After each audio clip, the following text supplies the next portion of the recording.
مرکبات number 2، مرکبات بولتے ہیں ملے جلے حرفوں کو. مطلب کیا ہے؟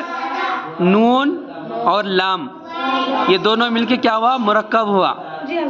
نون مفرد ہے، لام مفرد ہے، مفرد مفرد مل کے کیا ہوا؟ مرکب ہوا. سمجھ میں آیا؟ تو نون لام نل پڑھو. غین میم غم. یہاں زبر کے پورے مسائل بتائیں. نون لام زبر نل، غین میم زبر غم،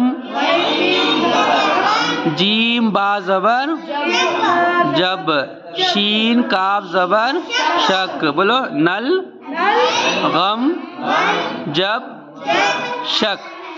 یہ مشق. مشق بولے تو پریکٹس. مشق بولے تو پریکٹس.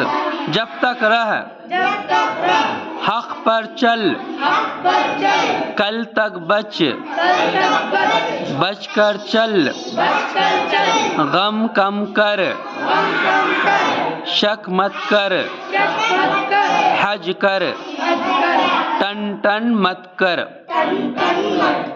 اتنا یاد کر کے آ جاؤ.